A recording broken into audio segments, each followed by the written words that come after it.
Good afternoon, everybody, and a very, very warm welcome to this Festival of Trusteeship session, which is on how to close well, tips for trustees navigating charity closure.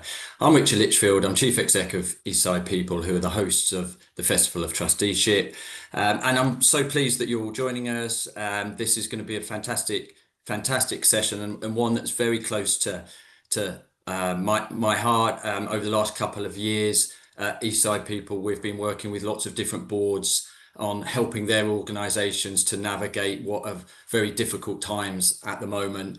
We've got a brilliant panel to hear from, and our head of mergers and partnerships, Cara Evans, is going to chair the session in a moment. But just before she does, I need to share some housekeeping with everybody, so please bear with us.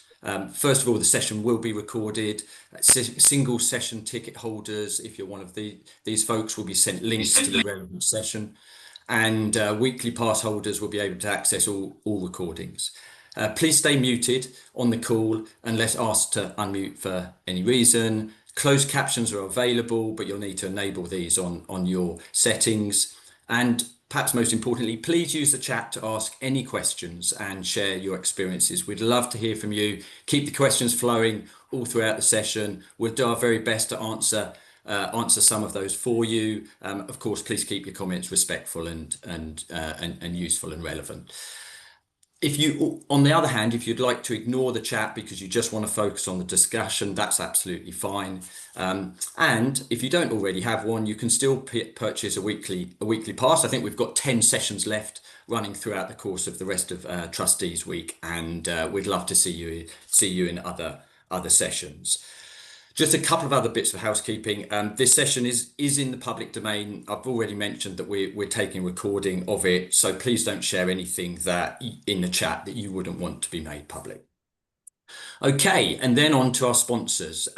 We are supported by a wonderful group of other infrastructure bodies and sector partners. And for this particular strand, Stone King charity law firm are the sponsors, and this session falls within the good governance strand. And if you're looking for a charity lawyer, I couldn't recommend them more. Just one final thing from me before I pass over to Cara is that in this session particularly, we are able to offer free consultations with one of the Eastside People charity consultants. So if there is a particular issue that you are faced with, then you're very, very welcome to book that up. And a couple of times during the session, we'll flag that for you and put a link into the chat. Okay, folks, so without any further ado, let me pass over to Cara, who's our chair today. Cara. Thank you so much, Richard. So lovely to see so many of you here. Thank you so much for joining us. As Richard said, my name is Cara Evans. I've been at Eastside People now as head of mergers and partnerships for 2.5 years, working with lots of organisations who are thinking about different challenging times, but specifically around partnerships and mergers. And I've worked in the sector for about 30 years and having had to close a charity myself as a CEO. We've got some fantastic speakers who are here to share their experiences today. But before I introduce them to you, I do want to say I'm very aware at the moment that there are some really challenging times for charities, small, medium and large, and are really considering some difficult decisions. So what I just want to say is if you need to take a moment, because this can be quite an emotional discussion, please have your camera off or have it on, whatever you need. And as Richard says, we've got some time to have conversations if that's helpful. So we're here if you want to have a chat. But what I would like to do now is to let our wonderful speakers introduce themselves. And as they talk, to say who they are and where they're from, I've also asked them to share their experience of closure and what they sort of have to manage themselves, and if not directly, how they have supported organisations who are considering closure. I'm going to do it in a particular order. Don't worry, my speakers, if you don't remember this order, because I'll remind you. So I'm going to go to Katie first, then to Jenny, then to Linda, then to Clive. But don't worry, because I'll remind you of that as you go. So I think I said Katie first. Now that I've done that. So Katie, please go ahead. Hi everyone, lovely to be here and joining you all. My name's Katie Endacott and I'm a charity CEO, having worked in the sector for between 15 and 20 years, initially in fundraising and working my way up through finance operations and finally the scary roles of senior leadership. I think my key experiences around closure have been around when I was CEO at the Nightline Association. I recognise, having staff in an organisation that's going through closure, that in itself is a challenge, but also a luxury for many. And we weren't sure what to do. We certainly didn't jump into it ready for closure. It took a lot of discussion. But it was a really close group. The board and I worked very, very closely to identify options and what we could possibly do before we then made that final decision of having to close. But yeah, might go into that a bit more in time. Thanks, Cara. Thank you, Katie. Jenny? Okay, hi, I'm Jenny, never Jennifer, Jenny Peart, and I am, I guess, a past trustee for want of better, and I've been trustee for 2 organisations, I think about 10 years in total, and I'm come and get it from the other side of the fence from Katie, where I was on the board where we had to make the tough decision to close down a charity. So I'm hoping today as well to be able to share the insights, so giving you that perspective from definitely from that trustee perspective, the thought process, working with the exec team, working with wider stakeholders, and the whole process that we had to go through as well. Linda. Hi, I'm Linda Craig. I'm from the Decelerator, which is an organisation which has been going a couple of years now, providing support to individuals within organisations, usually trustees or CEOs, who sense that some sort of an ending in their organisation is on the cards. Could be complete closure, could be a leadership change, could be the ending of significant programmes. Our mission, if you like, is to avoid crisis-driven endings and to help people become, on the whole, more comfortable with putting endings on the table early, rather than in response to crisis or change, but as a matter of routine good governance. In the past, I've been involved in 2 mergers, and that's me. Thank you, Linda. Clive? Hi everyone, thanks Cara. I'm a charity lawyer, advising trustees and senior managers of charities of all sizes at basically all times in a charity's life cycle, from establishment all the way through to, unfortunately, sometimes closure. I haven't experienced closure personally as a trustee, but I've lived through it as a sort of staff member of an organisation that closed. It was always on the cards that we might have to close and transfer the project that we'd set up to another organisation. That was always going to be potentially an option. It was still really difficult though. You know, at the end of 5-6 years of a lot of hard work, to have to you know, literally transfer it over to someone else in the hope that they would be able to continue that undertaking, and then literally putting the key under the door. So yes, they can be really difficult decisions, and then I've seen a bit of that in that capacity. As a trustee, I guess we see very broadly 2 kind of closures, and we can get into the details a little bit more certainly. One, I guess, is the sort of the types of closures that are anticipated well in advance. They're planned, they're managed, and there's real scope to think about legacy, to think about what's best for beneficiaries, to think about winding up in an orderly fashion. And then there's those are the really positive stories. And then exactly as Linda was saying just now, there's the sort of crisis type closures where the position for everyone is potentially a lot more negative, and you're looking at taking steps to protect assets as much as possible, to protect from liabilities, and so it's a sort of slightly more reactive and negative scenario. But yeah, really looking forward to hearing everyone else's experience and questions from people on the chat as well. Thank you so much, Clive. That's great. Thank you, all of you. I think we see a couple of questions in the chat, but I'm just going to take chair's privilege and ask the upon myself. I think one of the things that we talked about is the challenges, and this isn't an easy decision to make. What I want to ask both Katie and Jenny first is, in your experiences, what were the most difficult parts of the process, and also how did you overcome them? And I think if I go to Jenny first and then Katie next. Yeah, it's the challenge is, and it sounds crazy, but it's literally that point at when it's almost you have to hit that button, right? And there's just nothing like it, because up until this point, you have been dealing with so many challenges. Up to that point, you have been exploring all avenues. You've been looking at trying to reduce costs. You've been looking at where we can get additional income. You've been reaching out. You have just been going through an ongoing process to try and identify ways to keep the charity alive and keep the charity going. So I'd say the biggest challenge, and the difficult thing, was trying to identify everything, really coming to that decision now that we have tried everything possible before we have to then make that horrible, and it is quite hard, it is that very tough decision to say, okay, we need to call time on this, and then you switch then into a very different mindset. So I think that's the biggest challenge, going from survival and growth to almost overnight for us being able to then say, okay, we now need to take the steps to close down in a compliant way as well. Thank you, Jenny. Katie? Yes, I must say, I think I agree entirely with Jenny.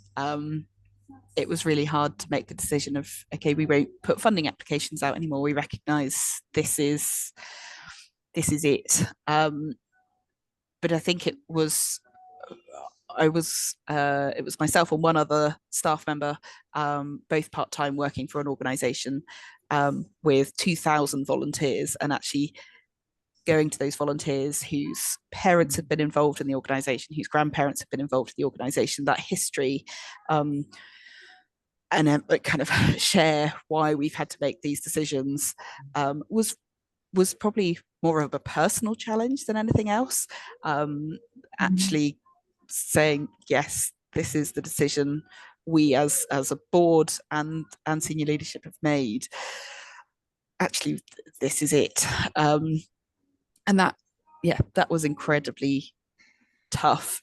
But I think being able to have the opportunity to talk through things with focus groups, have the board be, very fortunately, quite a diverse board of beneficiaries and people who'd been involved for a long time, it meant we were able to have some of those conversations and have some of that communication ready, so that when the inevitable questions came up of why can't we keep going, or why this, why that, what about, we'd covered some of that already just in our own conversations internally. Great, thank you so much, Katie. Linda, did you want to add anything to that discussion? I think this is what we often hear. So the Decelerator offers a hotline that anybody who is facing, anyone with an organisation who's facing a possible ending in an organisation can call us. They book a call, they have time with me or one of my colleagues. And 9 times out of 10, the question, it starts from the point, I haven't been able to talk with anybody else about this. And that's particularly true in small charities where the CEO may be on their own, the chair may be managing a very small board. So often the conversation they have with us is the first conversation they have. And it's really good to then look at the options, because often people are coming to us having, as Jenny said, explored all the options. But now, what are the steps they can take to close well? Everything I echo everything Clive said about the importance of thinking about this early enough that you can look at legacy and impact and how you protect that. So closure is a very sad thing, but it does not negate everything that went before. And if you can have that mindset that, your organisation has done amazing work, you are closing responsibly, but that doesn't negate the amazing work you've done. Linda, you actually answered one of the questions in the chat about where you can get additional help from, so that's really good. I know we looked at the Charity Commission, but Clive, is there anywhere else that you can to add to that, or to anywhere else that people can get help? Yeah, I mean, Charity Commission site. I think NCVO also has a page on closure. I'm sure UD side people have resources as well. Yeah, there's a lot out there. I just wanted to sort of bounce off actually something that Jenny was saying earlier on, which this idea that you suddenly switch once you take that fateful, difficult decision to close. There's this mindset switch, and in sort of in boring charity law / governance terms, you spend your whole time as a trustee, so that the duty is to act in the best interest of your charity's purposes, and for your whole time as a trustee, the purposes, the interests of your charity's purposes and your charity's people and the charity itself are all aligned. And suddenly you take this decision, and there is a divergence between your duty as trustees to think about the best interests of your current beneficiaries, but also potential future beneficiaries. And what do you do with the organization and the people in the organization, whether that's staff or volunteers or funders or just people who have the kind of strong personal emotional interest stake in your charity that makes this sector so unique. And that mind shift is a really, I think it's the most difficult thing about being a trustee. And I guess just another way, Katie, you made the point that you were sort of you felt really lucky to have that really close working relationship with your trustees, and that really close connection, and it builds exactly to what Linda was saying. There's such difficult and sensitive discussions that probably first they'll be mooted by one or two trustees talking together, and then by the board, and then just the sort of incremental increase of the people who need to be involved. But you've always, I guess, there's that challenge of managing who is in the know, and when do you bring them in, and how do you manage those communications so that you can give as positive a story as possible. There's just so many so many limbs to it. Thank you, Clive. Richard, I'm just going to go to you if there's any questions in the chat that you would like to share. Yeah, thanks, Cara. Yeah, there's one I think particularly that is really relevant to this bit of the conversation with the panel. And Peter and Neil have been flagging a situation around where you have a local charity within a national framework. I suppose we've seen lots of federated types of charities that might be challenged. But I wanted to pull out a question from Neil's post, which I think will probably apply. The panel, I'd imagine, would think it applies to pretty much all of these types of situations. And the question is, how do you focus simultaneously on business as usual while planning for a merger or major change? Who would you like to answer that, Richard? Who would like to answer it? I'm gonna go to Jenny, if that's okay. Yeah, that's fine. Yeah, it's almost like running two parallel streams. I mean, I think that's the best way to think of it, right? So there is if I sit down and think, sitting in those board meetings, sitting with the exec, and we're going, okay, here are the plans, here's the strategy, here's this, and what you're going through the business as usual, and you have to keep the wheels going, but at the same time, you are equally having almost a branch, I'd say, within those sessions where we're like, okay, we've got this issue, we have this coming down, how are we dealing with this? So you are almost doing we are not at that stage where we are shutting up shop, so we have to keep everything going. But at the same token, we're having to have conversations with people like Clive or people like Linda, having conversations with organisations like that at the same time, thinking this is where we're at and this is where we're struggling. So it's the only way I can describe it is, and the way that we managed it from the trustee was absolutely, until the lights are off, you keep going with the business. You have to keep going. But at the same token, you're taking you're cognizant, you're aware that there is something else. So we're having to have almost like a conversation at the same time to say, if this happens, what do we then do? So it's almost running in dual mode is probably the best way I can describe it. And that's definitely from the trustee working with like Katie and the rest of the equivalent of the executive team. That's exactly how we would have approached it. Thank you, Jen. Katie, did you have anything to add to that? Yeah, I think I guess I should say I'm also a trustee, so I understand seeing things from that side of things. I've sitting on both sides of the fence is challenging at times. But I think it is almost about having the plan. We certainly, what worked well for us was having a real plan of, okay, these are the dates or the times when we think there are going to be either decisions made around those changes, or I mean, for us, it was decisions made around which areas are either going to close, what we're not going to need, when we're going to offboard volunteers, or try and pass them to another organisation.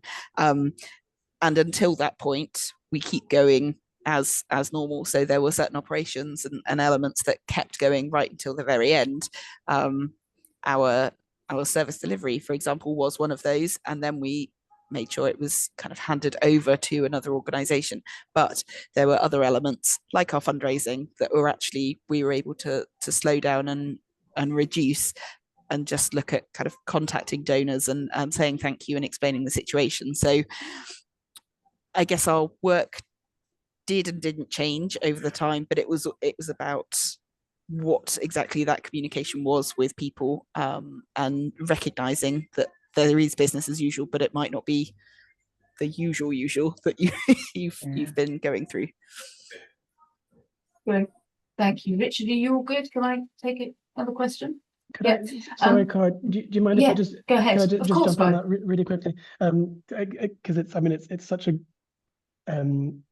right, it's so much the right question to be asking, and I completely agree with what Jenny and Katie have said, and I guess sometimes it's just about realizing that those two parallel streams that Jenny was talking about just can't be carried out to maximum capacity, and so something has to give. It might be that one of the less sustainable programs needs to be terminated early so that it frees up some staff resource to the closure or the merger planning. It might be that you recognize that the team's already stretched to capacity, and so you're buying in extra capacity, acknowledging that might mean eating through your reserves more quickly, but that's justifiable because you're really embracing the decision of we need to investigate these merger or closure possibilities. I guess the one thing I would say in terms of considering a merger is that never underestimate how much energy it can take, and how disruptive it can be to other parts of the organization. And I mean, we're involved in the legal work and that sort of work, but then actually the whole sort of bedding in of a merger, it starts after that, and can take some time. So I think a realistic assessment of the resource required is an important, needs to factor into trustee decision making. Yeah, 100% agree with that, Clive, definitely. I'm going to take another question from the chat now, which is for Linda, but obviously any of the other speakers are welcome to contribute. It's just really what you're seeing in terms of the levels of organisations that are contacting you, and the levels of the organisations that are considering closure. Are you able to share that, Linda? Yes, I can. So we mostly are seeing small organisations, but from right across the sector, arts-based, service delivery, everything. It's sometimes driven by finance, it's often driven by finance, but what we find in the conversation is that often there's something else underneath. It might be conflict within the organisation, which sadly we're seeing quite a lot of. It might be that mission drift, where organisations have chased some funding because the funding is there, and then suddenly realise that actually no longer covers their core costs, and that they drift into financial problems. And what we really hope is that people come to us before that financial wall is hit. And one thing I will say is that my colleague Iona Lawrence, who started this organisation, has been doing this work a lot longer than I have. And she said originally she saw people who were literally saying, we are going insolvent this afternoon, what can you do?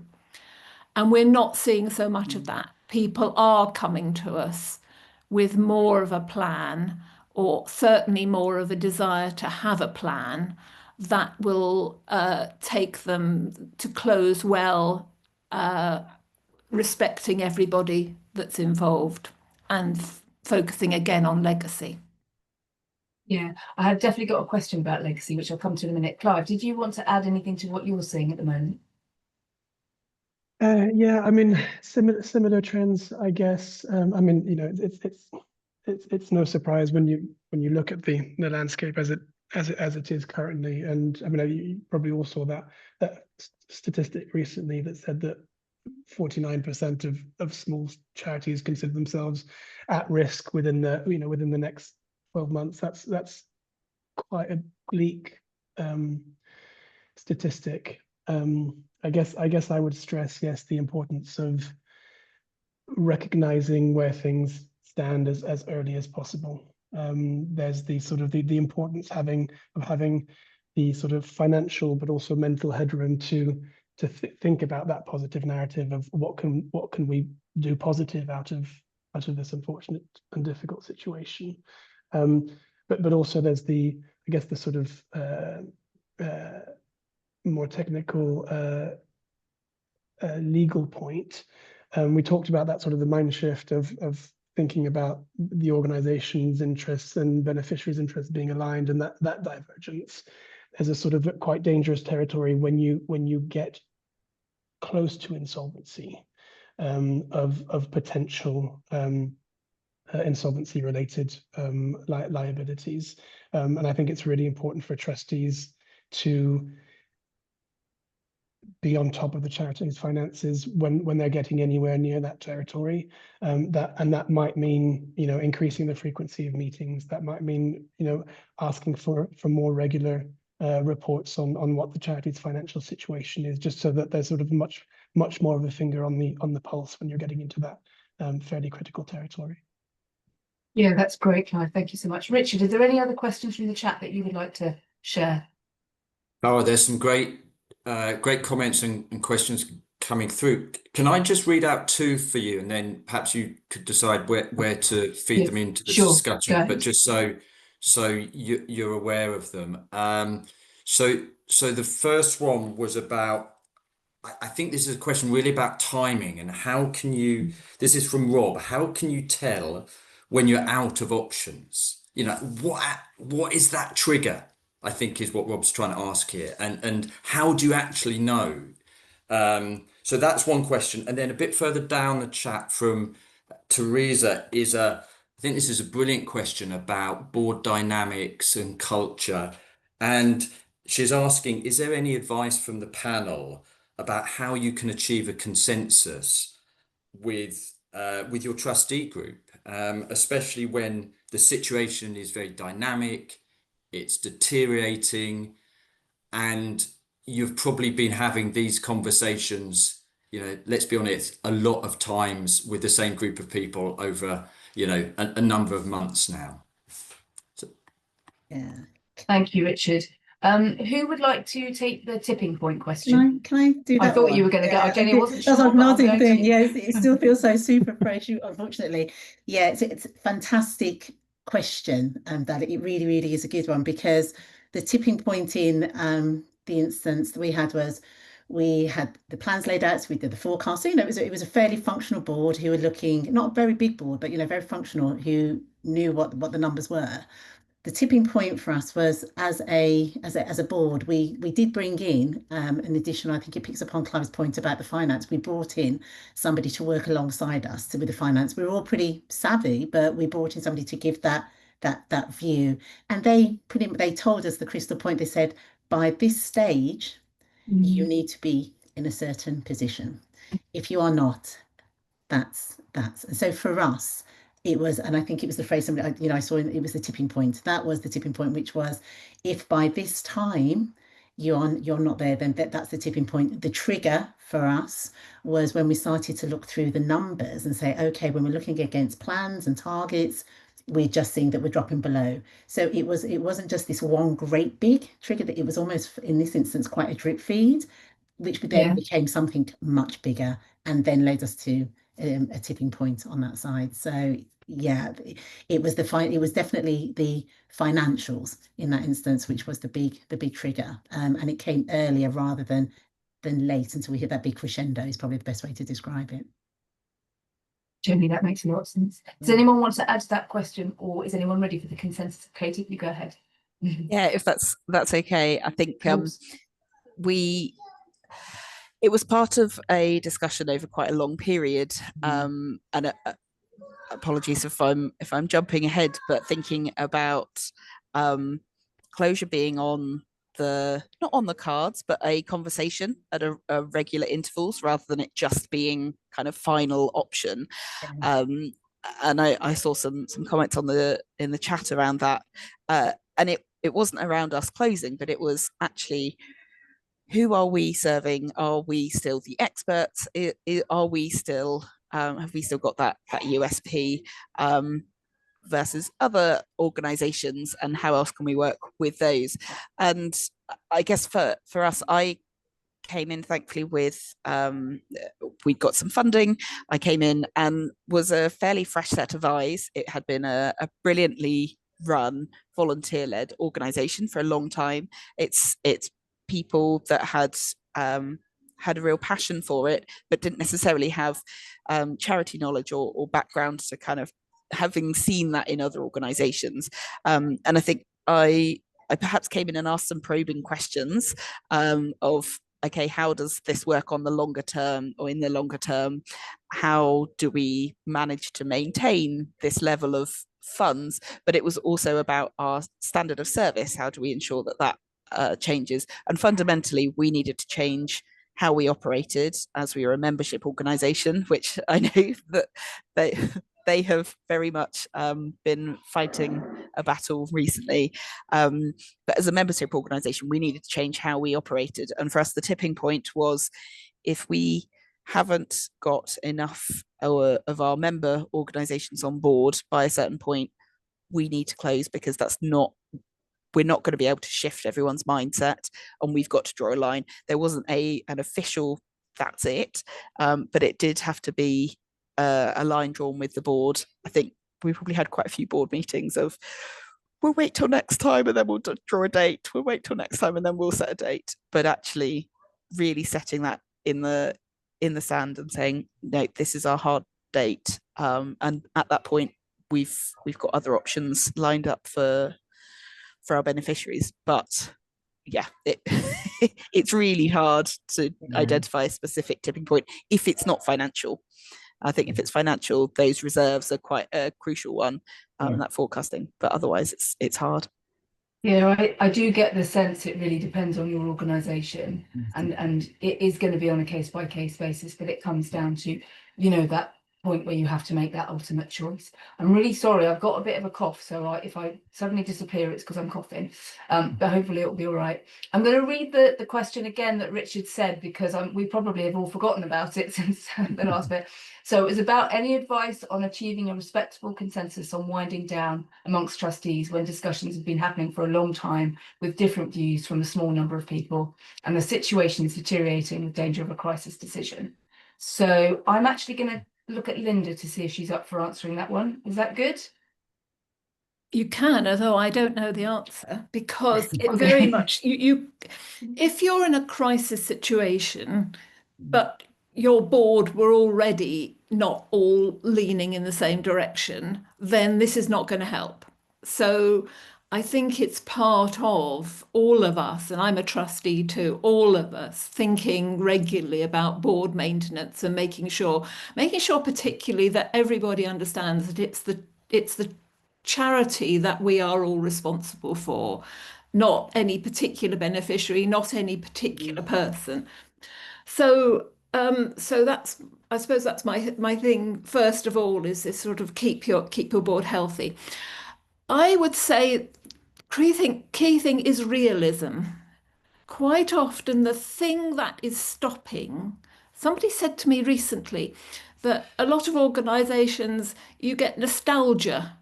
It used to be better than this. And trustees are particularly prone to, it used to be, especially if they've been trustees a long time or they were involved in setting up the organisation. and giving space for that nostalgia and not just rubbishing everyone and saying, well, no, but this is the situation we're in, but being really clear that this is the situation we're in. I love the idea of having that plan already that says when we get to this point, that's when we need to make a decision. So I would say just giving people space, but being someone, it might be the CEO, might be the chair, might be the treasurer, being really clear about the reality of the situation right now. No, I thank you, Linda. I can actually add to that, because that situation happened to me when I was a CEO and I had to persuade the trustees to make that difficult decision. And they were exactly, Linda's right. I allowed enough time for that nostalgia. Some of those trustees had been there since the inception of the charity, and it was 25 years old. So you can't take away from that history. And it had a personal connection for all of them. So I respected that, but we went through the different options, and exactly the pragmatism and the realism came in, because ultimately the only option was either to close or to get taken over by another organisation. What I'm happy to say is that organisation still exists. It did get taken over by another one, and it's all good. So I just thought I'd add a little bit of light relief in there. I will go back to Richard to see if there's any other questions that he'd like to go from the chat. I've got a couple myself I want to hold back for now, but Richard, is there anything else that you wanted to take from the chat? Thanks, Cara. There's one from Dalton on charity mergers, and he asks, "What is the panel's view about charity mergers when financially solvent? So from positions of strength and putting beneficiaries at the heart of the decision." I think, can I go, Clive? Would you be up for that one? Yeah, I'd be delighted to. Yes, I think that's great. It's the ideal position from which I think to consider a merger. It gives both parties that sort of that headroom and that scope to really think about what's best for beneficiaries, and how to co-create an organization that is more than just the sum of its parts, and that can achieve even more impact for beneficiaries present and future, be more sustainable in the long term, make the most of opportunities that the two organizations combined can aspire to, and that maybe one organization alone couldn't.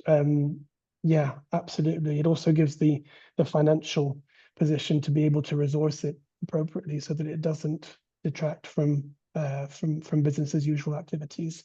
Our experiences, and I'm sure the experience of others on the panel is the same. That's when you achieve the best outcomes for beneficiaries, and after all, that is always what we're looking to do.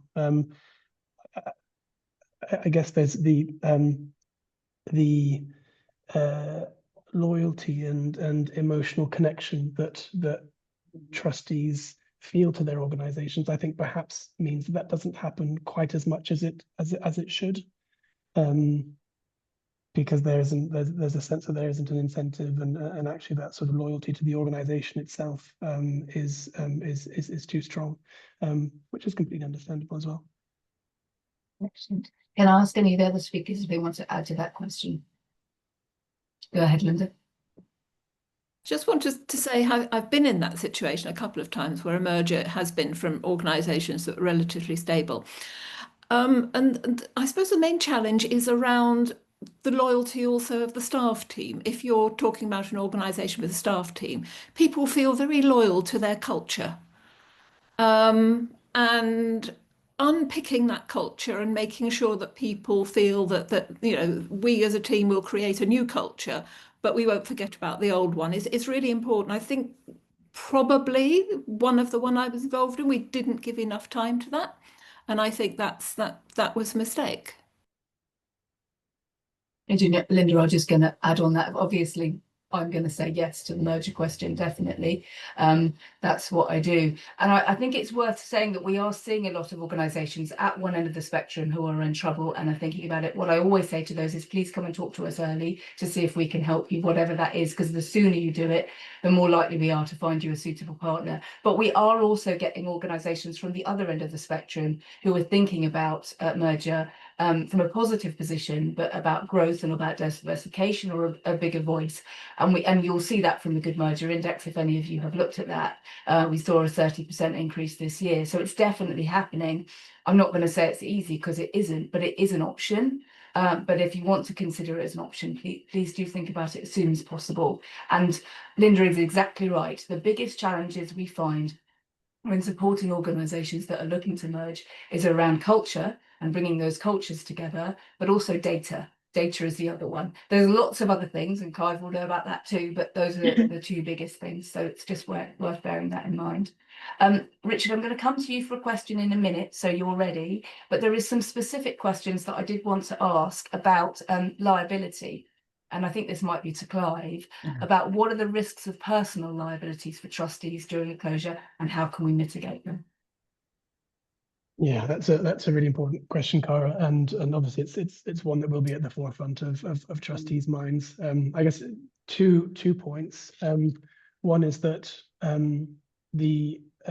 your potential liability as trustees for events that happen whilst you are a trustee pre-closure doesn't go away just because the charity is no longer in existence.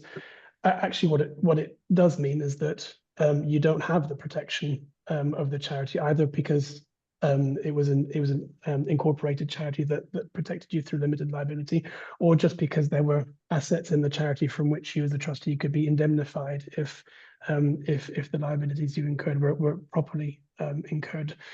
So you've lost that safety net. So clearly, runoff insurance in a closure scenario is key for those liabilities that might have been incurred pre-closure. And actually, even if liabilities haven't been incurred, it's defending legal proceedings against you as trustees in relation to potential liabilities. So that's important. I guess in the scenario where your charity is closing and it's not closing through because it's merging with another organization, or because it's restructuring, it's effectively settling its liabilities and then making a final grant to another charity of remaining resources. I think it's important for trustees to realize that they will continue to be responsible for how that grant is applied by the recipient in the way that they would be if the charity continued in existence. And obviously it can be tempting to say, okay, that was the last act and now we're done. But actually there's a sort of remaining residual role for trustees in that regard. And I guess in the context of a merger, well, I guess it's all about negotiating the terms on which any remaining assets and activities are transferring over, and making sure that that transfer will continue to advance your objects. And one of the big negotiation points, obviously, between trustees of a charity that's closing and the charity that is receiving its undertaking is whether the receiving charity then gives an indemnity to the outgoing trustees of the closing charity. Again, the ideal principle is that the trustees of the closing charity shouldn't be worse off as a result of having transferred the remaining assets and close their charity than they would be if they'd stayed in the same position.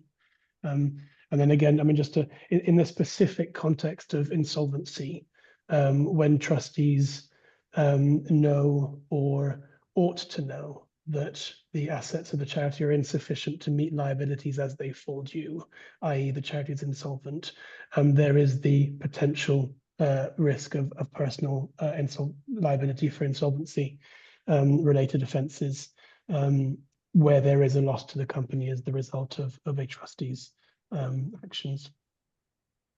So what I'm getting from that, Clive, is think about it as soon as you can, make sure you've got insurance, and then see it all the way through. Is that right?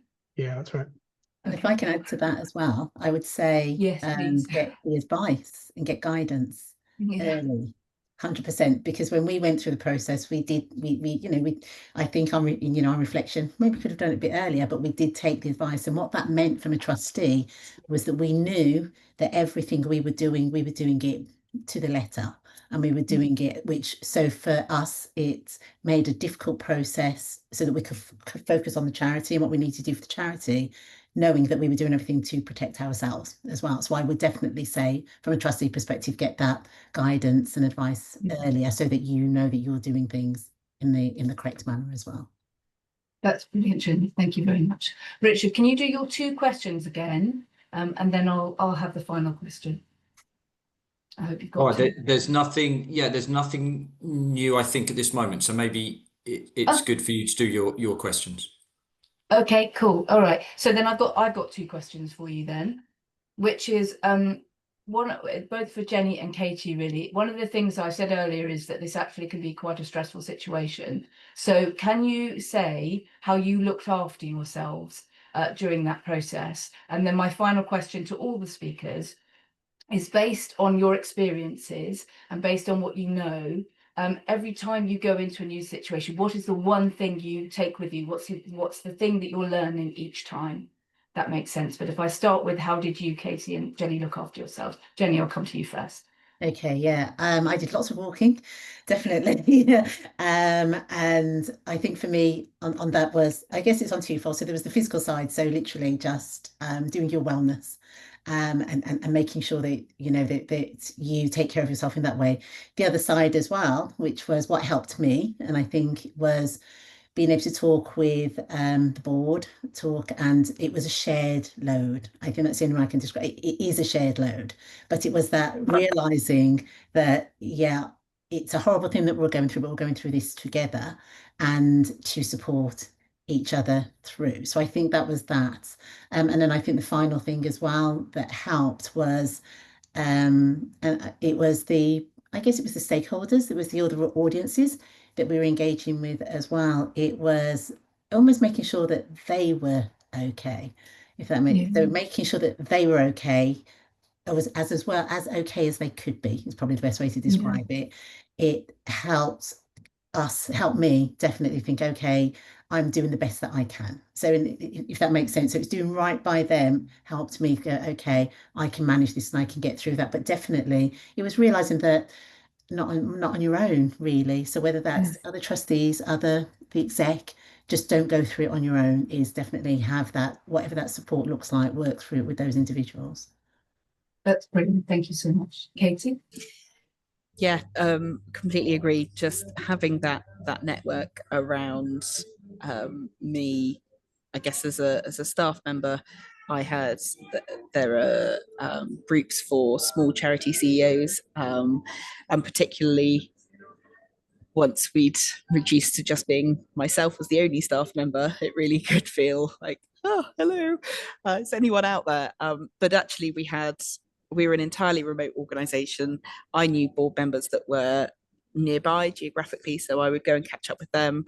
And because we were a mental health organisation, we were really strong on the offering an employee assistance program. So actually that wasn't something that we cut straight away. That was the very last thing to go, because then it meant all of our volunteers had that support throughout that time, as much as we could give them, for them to be able to talk things through. And I know I certainly made the most of that as well. But yeah, being able to lean on the board, able to lean on other charity CEOs, and other charity professionals. I remember actually giving Linda a call, thankfully not after the decision was made, quite a bit before, but just being like, what have we missed? What have we not covered? And so being able to then go into that, we made the decision and know that we had ticked every box and done every possible thing to prevent this, or at least do this as well as we could. And knowing we had 6 months lead time, so we announced we were closing and then didn't actually close the doors until 6 months later, so that we could work through that with stakeholders. And yeah, that did make a big difference in me looking after myself. Brilliant. I think I might try and squeeze in another one before the final one. And that was just about legacy and impact, because I know that's been mentioned. Again, I'm not quite sure who is best placed to answer this. So I'm potentially looking at Linda, but I'm going to see who else. Just really, how do we ensure that the legacy and impact is looked after in terms of when you're going through this process? Linda, are you up for that one? Yeah, I'm certainly up to talking about how organisations I know have done this. So that the first thing is to think about what is it you want to leave behind. You know, have you got a whole load of reports, or have you got some intellectual property that you need to take advice on? Have you got a methodology that you've used in your work that you really would like to make sure that somebody can pick up at some stage? Have you talked to other organisations in your field, even if you're not merging with them? Can they operate a legacy website for you? One organisation I know of did a fantastic final impact report where they thanked literally everybody who'd been involved in the organisation over 5 years. There are so many ways of doing this. And the other thing I will say, because otherwise I might not get a chance to say it, is you need time for celebration.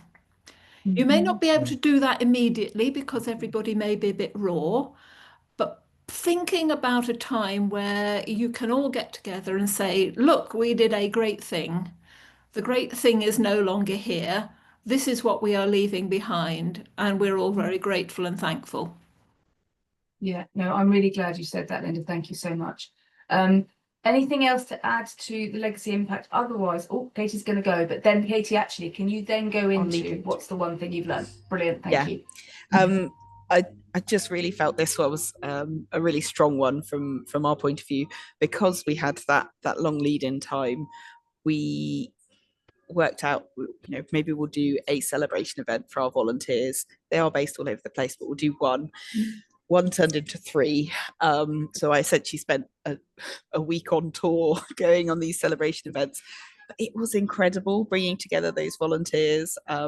We had some volunteers that volunteered with us 55 years ago that came to these events, and that felt really, really special. They recognized, you know, this was the closing of a chapter, but it was really highlighting the different moments that happened for so many of those volunteers and the real difference it's made in their lives.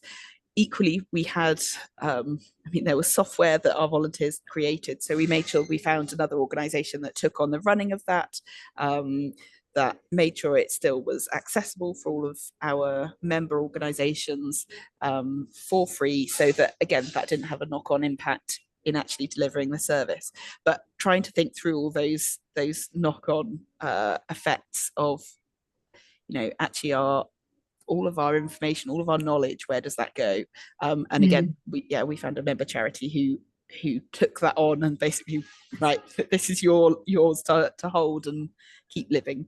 In terms of the one thing I've learned and will take with me, actually, I think it's probably more around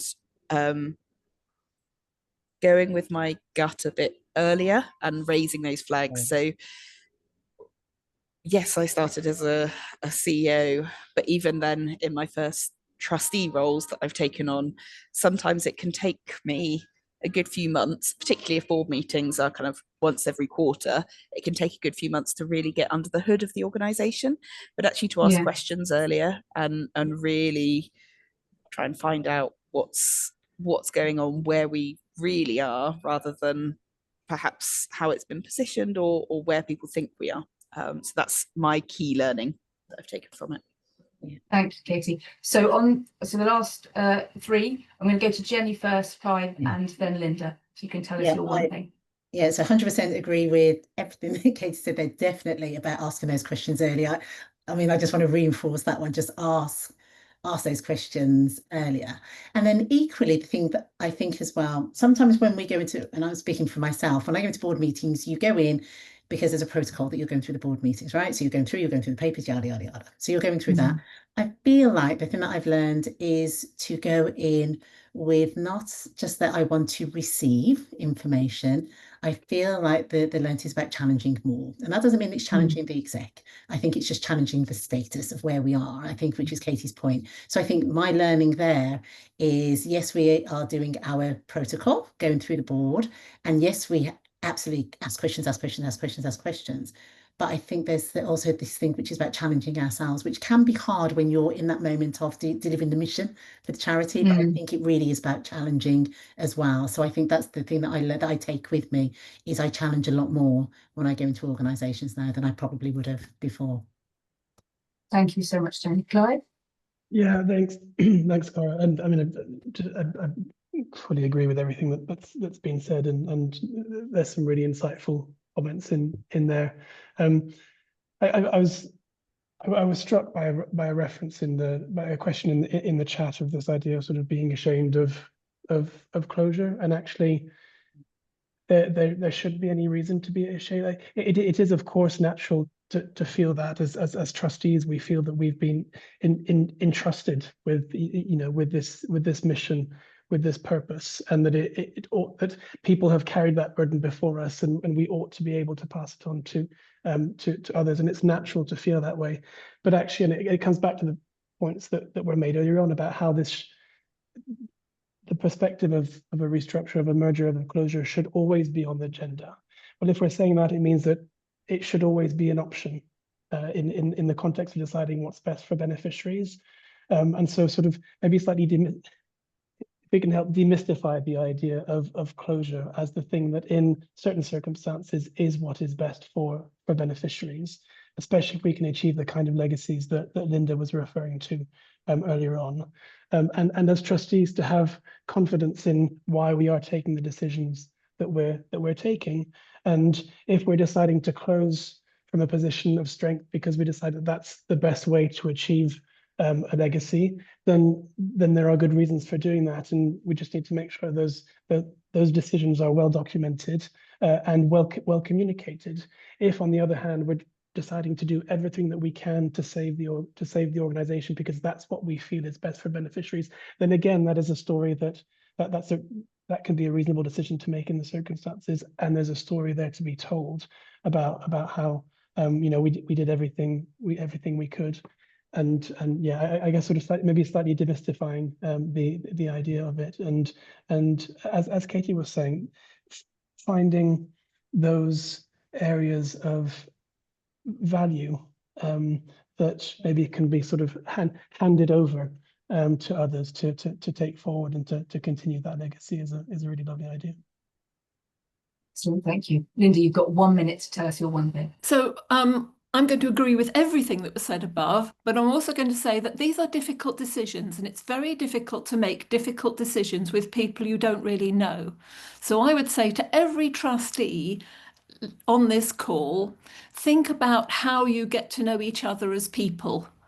What do you build into your trustee meetings so that you know, because it's very difficult to make difficult decisions, and it's even more difficult if you don't really know the people you're making decisions with.